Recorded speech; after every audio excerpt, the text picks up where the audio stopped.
অন্তর্বর্তী সরকারের বাজেটে মূল লক্ষ্য কর আদায় বৃদ্ধির পাশাপাশি একটি ব্যবসা বান্ধব রাজস্ব নীতি গড়ে তোলা। এমন কথা জানিয়েছেন জাতীয় রাজস্ব board NBR chairman Mohammad Abdur Rahman Khan. দুপুরে রাজধানী আগারগাঁওয়ে এনবিআর ভবনে প্রাক বাজেট আলোচনায় তিনি বলেন, আগামী বাজেটে ভ্যাটের হার সিঙ্গল ডিজিটে নামিয়ে আনার চেষ্টা চলছে। সেলিম মালিকের রিপোর্ট। 2025-26 অর্থ বছরের বাজেটে বাণিজ্যিক পরিবেশ উন্নয়নে ব্যবসায়ীদের দাবি এবং অর্থনীতিবিদদের পরামর্শ জানতে এনবিআরের এই প্রাক বাজেট আলোচনা।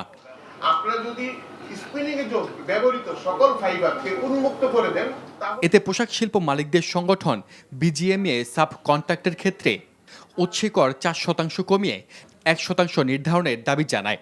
আর এই শিল্পে প্রয়োজনীয় পণ্য ও সেবাকে 100% ভ্যাট মুক্ত রাখার দাবি জানায় বিকিএমএ। এছাড়া আমদানি করা উপকরণে আগাম কর প্রত্যাহার চায় আরেক সংগঠন বিটিএমএ।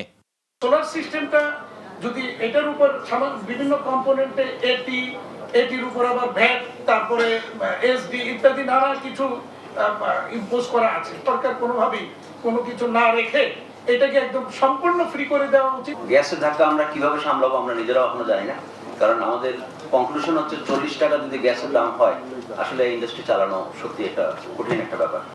আলোচনায় করমুক্ত আয়সীমা 2.5 লাখ টাকা বাড়িয়ে 6 লাখ টাকা করার দাবি জানায় বাংলাদেশ অর্থনীতি সমিতি। আর পলিসি রিসার্চ ইনস্টিটিউটের মতে সম্পর্ক শুল্ক নীতি সংস্কার জরুরি।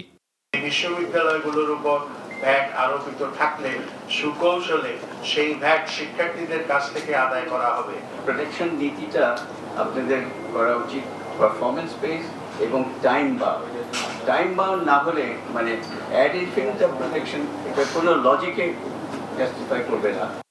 আলোচনা শেষে এনবিআর চেয়ারম্যান জানান, আগামী বাজেটে এমন নীতি নেওয়া হবে যেখানে ব্যবসার পরিবেশ উন্নত হবে, সঙ্গে বাড়বে কর আদায়।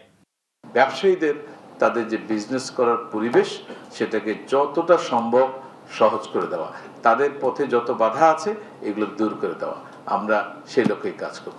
সেলিম মালিক, এনটিভি নিউজ, ঢাকা।